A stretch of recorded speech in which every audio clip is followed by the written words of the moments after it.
Dear students, I have come with a new module, Introduction to Time Series. So this is very important because we always calculate the trend using time series analysis.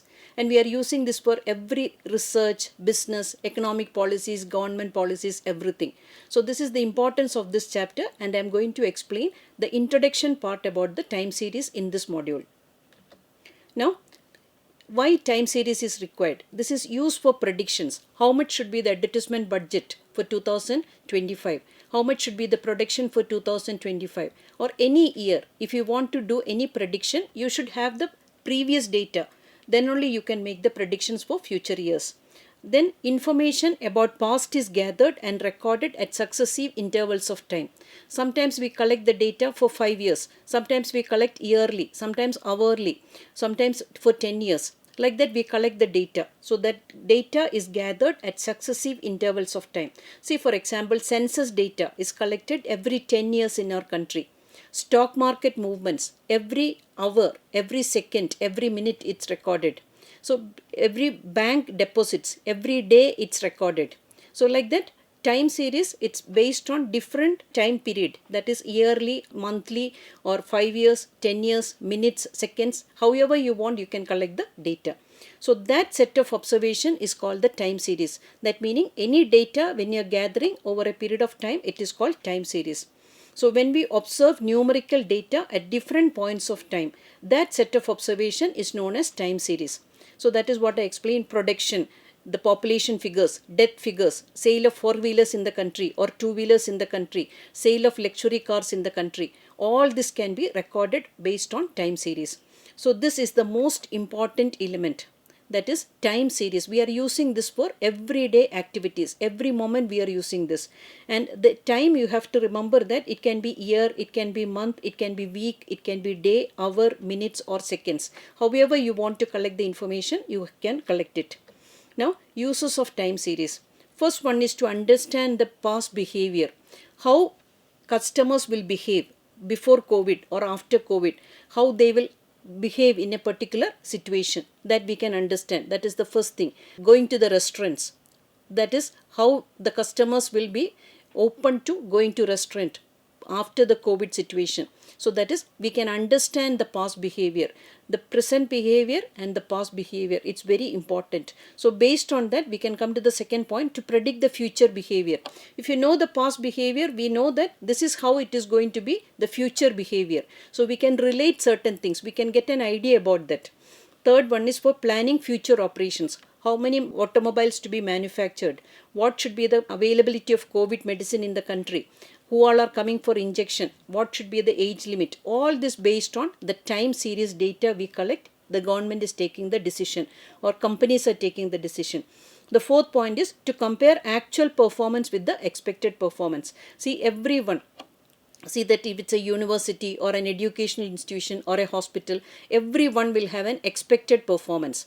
So expected performance will be there, and the end of the year they will compare that with the actual performance. So whether it's increasing or whether it's declining, so that will be needed for their business operations.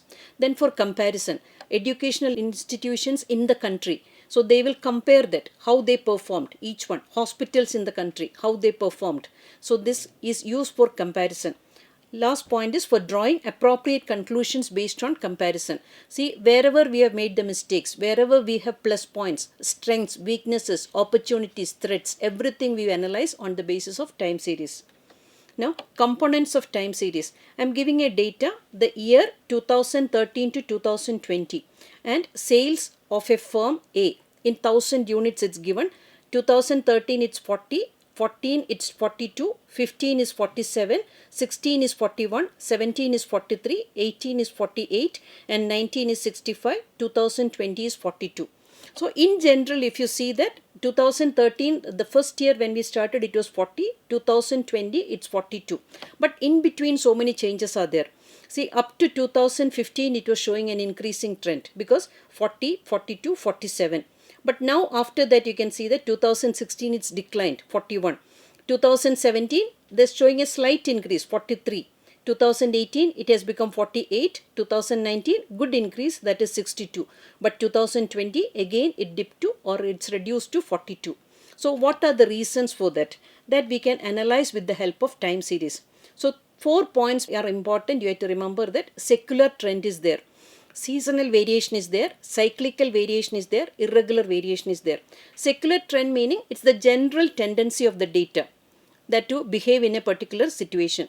Or see, for example, death rate in the country is declining. That is one thing. Sale of automobiles, it's increasing. Luxury cars, it's increasing. It's showing secular trend. People are traveling more. This is a secular trend. That's in general, people are behaving like this. That is the secular trend. Second one is seasonal variation. It's based on the seasonal variation is the climatic conditions. See, in winter we will buy more sweater or more woolen clothes we will buy. Whereas in summer we will prefer to buy more cotton clothes. And in winter we prefer hot drinks. Whereas in summer we prefer cold drinks.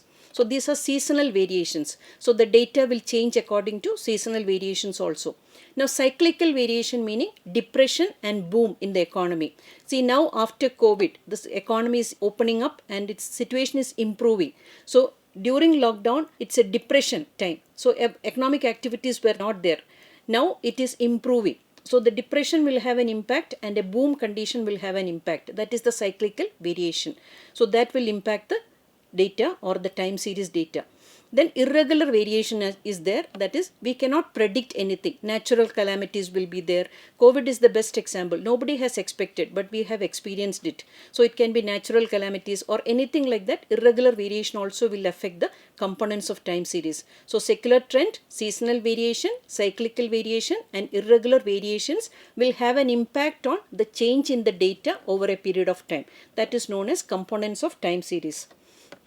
Now 4 methods are there for measuring trend. That is, one is freehand or graphic method. Second one is semi-average method. Third one is moving average method. And the last one is method of least squares. Method of least squares is the popular method and usually use method of least squares for computation. So this is what I want to explain in this module. Thank you.